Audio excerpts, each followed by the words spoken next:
Bismillahirrahmanirrahim. Elhamdülillahi Rabbil alemin. Əziz qardaşlar, sizə Allahu Əkbər kəlməsindəki e, rəqəmsal dəyərdən danışmaq istəyirəm. Namaza başlayanda nə deyərik? Allahu Əkbər. Əkbər kəlməsi nə deməkdir? Yəni ən böyükdür. Allah ən böyükdür, Əkbər. Və burada bir kəf hərfinin böyründə bir əlif olar. O artıq Əkbər kəlməsindəki əni ifadə edən o əlifdir.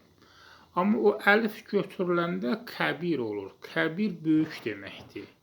Kəf, bə və ra hərfi nə deməkdir? Kəbir, böyük. Əkbər ən böyükdür.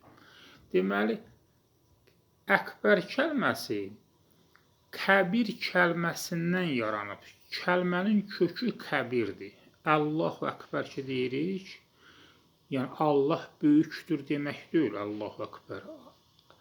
Allah ən böyükdür, Əkbər deyirik. Allahu Kəbir demirik.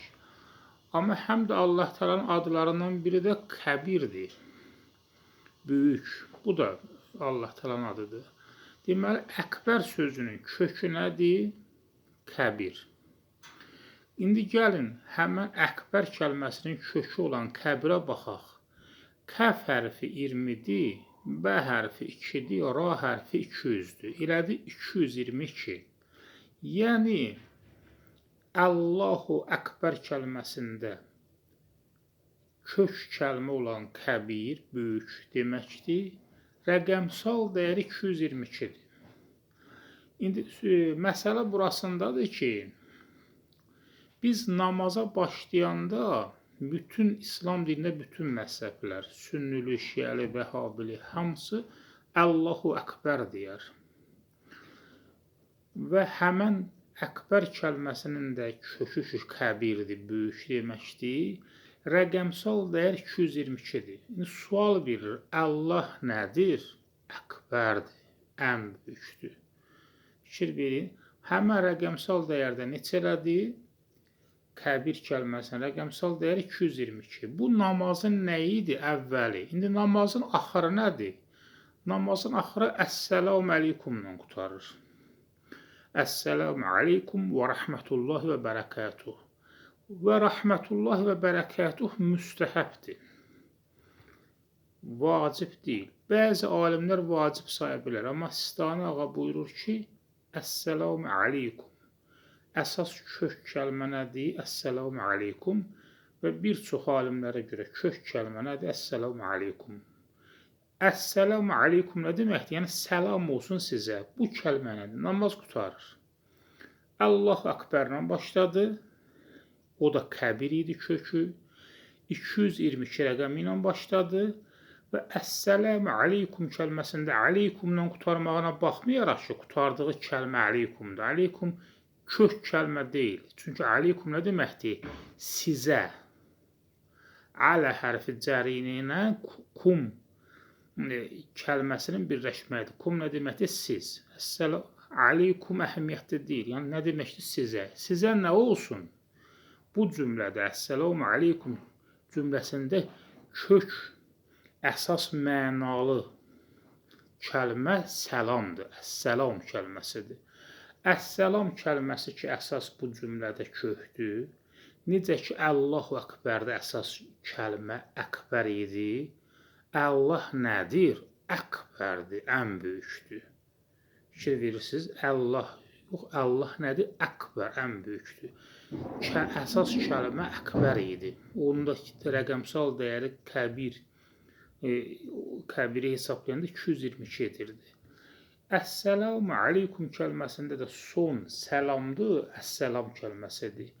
Mim 40-dır, ləm 30-dur, əlif 1-dir. Sin hərfi 2 dəfə gəlib, sin 60 və 60-dır, yəni 120-dir, ləm yenə 30-dur, əlif 1-dir. Neçə elədir? 222. Fikir verirsiniz, yəni namazın əvvəli də, axırı da 222 rəqəmi ilə başlayır və 222 rəqəmi ilə qutarır. Namazın əvvəli və axırı başlayır. İndi Quran nə ilə başlayır? Bə hərfi ilə. B hərfi istər əbcəd rəqəm sistemindəkidir, istər əlifba sırasındakıdır. Quran da 2 ilə başlayır. Və Quranda ilk kəlmə bismi kəlməsidir. Bismi, bə, sin, mim. Bismi yəni ismi ilə, adı ilə. Bismi kəlməsində sin 60-dır, mim 40-dır, bə 2-dir. Neçə elədir? 100, 102. 102 nədir? Yenə fikir verin, yenə 102 rəqəmdə biz 2-ni görürük.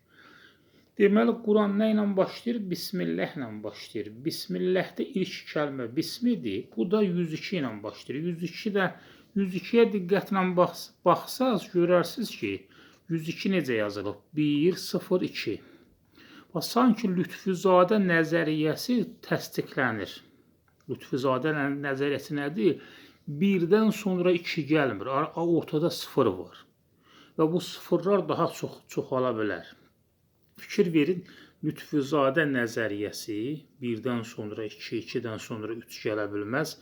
O sıfırlar çoxdur. Həmən nəzəriyyə elə bismidədir. 1-dən sonra 2 gəlməyib, 0 gəlib, sonra 2 gəlib. Halbuki bu ilk Quranın kəlməsidir, bismi, yəni ismi ilə. Bən hərfi nədir? Hərfi cər, isimdə bir kəlmədir, bismi. Bunlar ikisi birləşir, bismi yaranır. İndi gəlin baxaq görək. Quran bə ilə başladı 2-dir. Əlifbada da, əbcəddə də. Quran-ı Kərimə baxsaq, Nəs surəsi ilə qutarır. O da nə olur? Nəs surəsində axırıncı hərf hansı hərfdir? S. Nəs insanlar deməkdir. Axırı sin hərfi ilə qutarır. Sin hərfi də əlifba sırasında 12-ci hərfdir. Əbcəddə 60-dır, amma əlifba sırasında 12-ci hərfdir. Yenə biz burada 1 və 2 rəqəmini görürük. Fikir verirsiniz, yəni ümumiyyətcə əkbər kəlməsini hesablasaydıq, burada bir əlif görərdik ki, bu da yenə nə olurdu? 1 və 222. Və yaxud da 223 də demiyorlar, amma 1, 222 də demiyorlar. Əkbər, yəni burada fikir verin, çox istədim ki, biləsiniz ki, namazın əvvəli və axırında, Quranın əvvəl və axırında 2 rəqəmlərinin gəlməyi. Və bunu necə izah eləmək olar? Niyə bu cür gəlir? Allah Teala Quranda buyurur ki, mən nə yarattımsa cüt-cüt yaratdım. Hər şeyi cüt-cüt. Fikir verin, cüt rəqəmi də ancaq 2 deməkdir. 3 cüt deyil. Cüt yalnız 2-dir. Nə yarattımsa cüt yarattım. Quran da yaradılmışdı. Quran Allah deyir ki, yaradılıbdır, Allah tərəfindən yaradılıb. Allah Teala'nın sözüdür, amma məxluqdur. Məxluqdur, Allahın yaratdığıdır, xaliq deyil. Allahın zatı deyil. Hansı rəqəmlə başlayır? Mən nə yarattımsa 2, cüt-cüt yarattım, 2 rəqəmi ilə başlayır. Bismillah, bə hərfi ilə başlayır ki, istər əbcəddəkidir, istər əlifba sırasında.